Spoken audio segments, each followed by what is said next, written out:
Hey guys, तो स्वागत है आपका स्टडी अड्डा में। तो आज हम बात करने जा रहे हैं कंप्यूटर ऑर्गेनाइजेशन आर्किटेक्चर के बारे में, जिसमें हम डिस्कस करेंगे मेमोरी हायरार्की।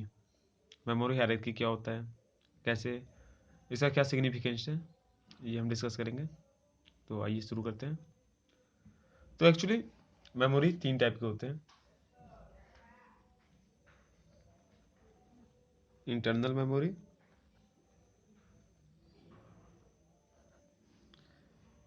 आउटबोर्ड स्टोरेज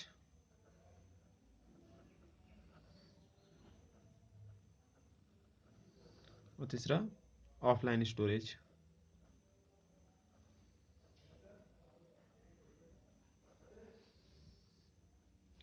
तो इंटरनल मेमोरी में जो आते हैं वो होते हैं रजिस्टर और कैश, और फिर आएंगे मेन मेमोरी। ये तीन मेन टाइप के मेमोरी होते हैं जो कि इंटरनल मेमोरी में आते हैं। आउटबोर्ड स्टोरेज मतलब जिसमें आप कुछ भी स्टोर कर सके, जैसे हार्ड डिस्क होता है। तो मैग्नेटिक डिस्क आते हैं आउटबोर्ड स्टोरेज में, सीडी रोम, फिर सीडी रीराइटेबल, डीवीडी रोम, ब्लू रे डिस्क, ये मेनली आते हैं आउटबोर्ड स्टोरेज में। और यहाँ पे हम डीवीडी आरडब्ल्यू भी लिख सकते हैं, क्योंकि डीवीडी भी आते हैं रीराइटेबल, तो डीवीडी आरडब्ल्यू। और ऑफलाइन स्टोरेज में आते हैं magnetic disk, magnetic tape.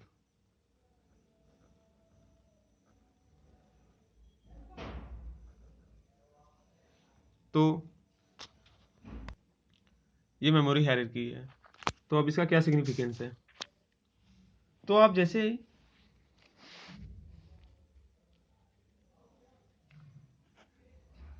As we go down,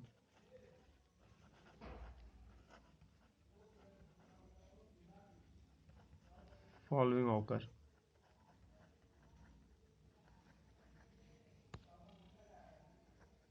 अगर हम ऊपर से नीचे जाएंगे मेमोरी हायरार्की में, तो हमें चार टाइप के कैरेक्टर शो होंगे। पहला, डिक्रीज कॉस्ट पर बिट। इसका मतलब है कि कॉस्ट डिक्रीज होगा। अगर मान लीजिए हमें 3 MB का कैश चाह रहा है और 3 MB का मैग्नेटिक डिस्क, तो इसका कॉस्ट बिट कम होगा, यानी 3 बिट का मैग्नेटिक डिस्क हमें, 3 बाइट का मैग्नेटिक डिस्क हमें बहुत सस्ता मिलेगा कैश के कंपेयर में। मतलब सेम अगर कैश है और सेम साइज मैग्नेटिक डिस्क की है, तो कैश महंगा होगा, मैग्नेटिक डिस्क सस्ता होगा। तो डिक्रीज कॉस्ट पर बिट होगा। नीचे जाने पे कैपेसिटी बढ़ती है।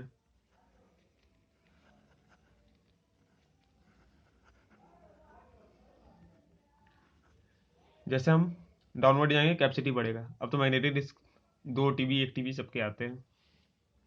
इंक्रीज एक्सेस टाइम,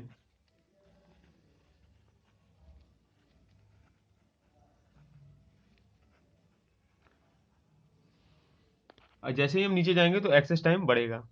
मतलब कि अगर हमें रजिस्टर में कोई चीज़ एक्सेस करना है तो वो बहुत कम टाइम में एक्सेस हो जाएगा। अगर हमें कैश में कोई चीज़ एक्सेस करना है तो बहुत कम टाइम में एक्सेस होगा। लेकिन अगर वही चीज़ मैग्नेटिक डिस्क सीडी रोम में करेंगे तो वो टाइम ज़्यादा लेगा एक्सेस करने के लिए। तो नीचे आएंगे जब, तो एक्सेस टाइम बढ़ता है। और चौथा है decrease frequency of access, decrease frequency of access.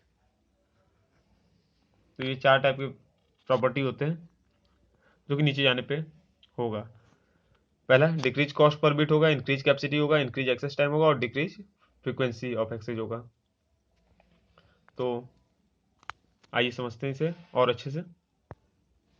तो मान लीजिए ये मेमोरी हायरार्की का एक और पिरामिड हम बना रहे हैं, और यहाँ पे सबसे ऊपर है रजिस्टर, उसके नीचे कैश, फिर आता है मेन मेमोरी यानी रैम,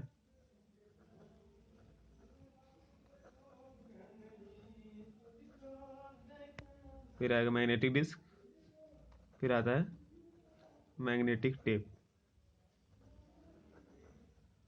तो अगर हम नीचे जाते हैं, ऊपर से नीचे, तो एक्सेस टाइम बढ़ता है, ये 4 प्रॉपर्टी है। फ्रीक्वेंसी ऊपर से नीचे आने पे घटेगा, यानी नीचे से ऊपर बढ़ेगा फ्रीक्वेंसी। साइज ऊपर से नीचे आने पे बढ़ेगा, और कॉस्ट पर बिट ऊपर आने पे बढ़ेगा। तो इसमें क्या है, जो स्मॉलर है वो मोर एक्सपेंसिव है। स्मॉलर जो साइज है ब्लॉक का मोर एक्सपेंसिव रहता है, फास्टर मेमोरी एक्सेस रहता है,